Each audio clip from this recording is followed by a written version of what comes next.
Hey everyone, it's been a long time, but there's been a lot happening, so I'm going to try to catch you up on what we've been doing and where we've been in the last 6 months, I think, since the last update we did when we were just leaving Guyana to come back to the United States.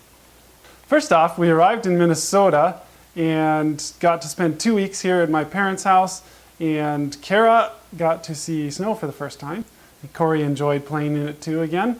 And even the whole family got to go out and enjoy some time together, sledding down the hill in my parents' backyard and walking out on the frozen creek out there. The kids enjoyed seeing how that works and how water freezes and such.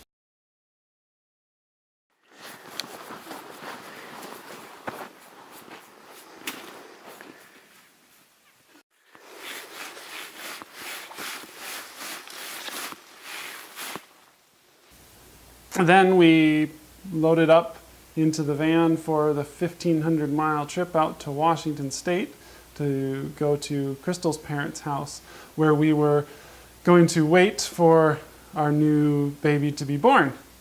Well, she arrived finally on April 25. Kalia Elizabeth Eno was born. While we were waiting for Kalia and Crystal to be released by the midwife, we worked on getting a passport for Kalia and worked on getting our visa processed down in Guyana. And I went back to work for a month at Bergstrom Aircraft in Pasco, the shop that I had worked at a few years ago before we went to be missionaries. That was a good experience, and we were able to earn a little bit of money to cover some of our expenses. After Kalia and Crystal were released by the midwife as healthy and ready to travel, we packed up again for a 2,000-mile journey to Minnesota via Calgary, Alberta, and visiting some friends up there. Well, we hadn't gotten very far into that trip when disaster struck. The transmission in the van had blown only about 200 miles away from Crystal's parents' house. Well, we're praising God that this happened near where Crystal's sister lived and some other friends of ours lived, and these friends came over and helped us tow our trailer back to their house, where we spent the weekend with them, and helped us tow the van to a shop up in Spokane, Washington, to get the transmission rebuilt. There were many blessings that came out of this in spite of the setback that we experienced. Number one was that the Ritzville Church was very kind and generous to us. They have an apartment attached to their church that they allowed us to stay in for a week. And not only that, we only spent $10 on food that week, and we left there with as much or more food than we had brought with us. And so it was a blessing to have God's people taking care of us that way. And since our money to buy airline tickets had now been used up to repair the van, the Ritzville church members actually purchased our airline tickets to go back to Guyana, and we are now scheduled to leave August 14th to get back to Guyana. Well, the van finally got fixed, and we loaded up again to continue on toward Calgary. But about 300 miles into that trip, something else went wrong, and we managed to limp to Calgary and took the van into a shop there. Turns out another part had gone wrong on the transmission. Thankfully, that was covered under warranty, and I ended up spending a couple of extra days there with our friends there, which was a blessing that we got some time to get some encouragement from them, and we celebrated Corey's birthday there. And on his birthday, he learned how to ride his bicycle without training wheels. Then finally, we made it to Minnesota and settled in, I guess, to get some work done here while we waited for August 14 to arrive and we leave for Guyana. I had the opportunity to work with my dad last week down on a job he was working in that is going to bring in some funds for the ministry. And next week I'm going to be going up and working with him for a few more weeks on another job.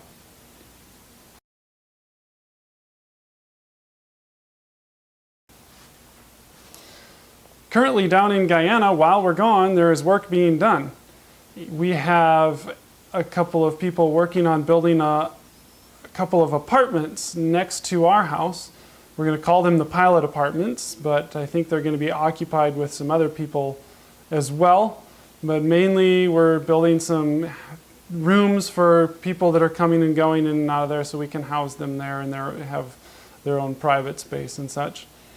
That's being worked on right now. Uncle David's house, who is building just down the airstrip from us, that house has been completed. It's all framed up, the floors are in and everything.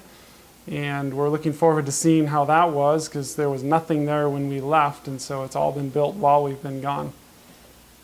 As you recall, we had an ATV, a four-wheeler that was given to us down there that needed quite a bit of work done on it. Well, thankfully, we've had somebody here in Minnesota donate an identical four-wheeler to the one down there, so I'm in the process of taking that apart, taking the parts off of it that we need, including the whole engine, packing that in a barrel so we can ship them down there. So shortly after we arrive down there, we should have all the parts that we need to make our four-wheeler operational down there. Looking into the future, we have more projects coming. Obviously, we have lots of work to be done. We have a hangar floor that we're trying to put cement in, so we have a good area to work on the airplanes and do other work in. We have that fully funded, but we have a group coming down in October mainly from Washington State. They're coming down to help us complete that project. If anybody else would like to come down, it's towards the end of October. Let us know. We could use a little more help on that, and we have various other projects. I'll talk to you about our house in a little bit as well. Next up, we have the runway that needs to be resurfaced. That's been funded as well, but we need the tractor to be working, and that's the next project. We need repairs to the tractor. We've done some already, and we realize that there's a bunch more parts that need to be replaced, especially the front end gears. It's a four-wheel drive tractor, and the front end gears have been damaged, so we need to buy parts for that and find the funding to make that happen. And lastly, we'd like to build a cooking shed near the hangar, so that when we have groups of people coming down and working with us, or when the village or church members from Bethany come up to help us, we have work days there once in a while, they have a place to cook, or we can cook for them in a good kitchen there. So we're trying to build something close to the hangar and use the hangar as a cafeteria for those times. The last thing I want to talk about is our house. We have a number of projects that we have going on with that. First of all, we have plans to build a hot water heater, either solar powered and powered by electricity, which is the next project, a wind turbine. I have the parts to build a wind turbine down there that are being shipped down in a barrel.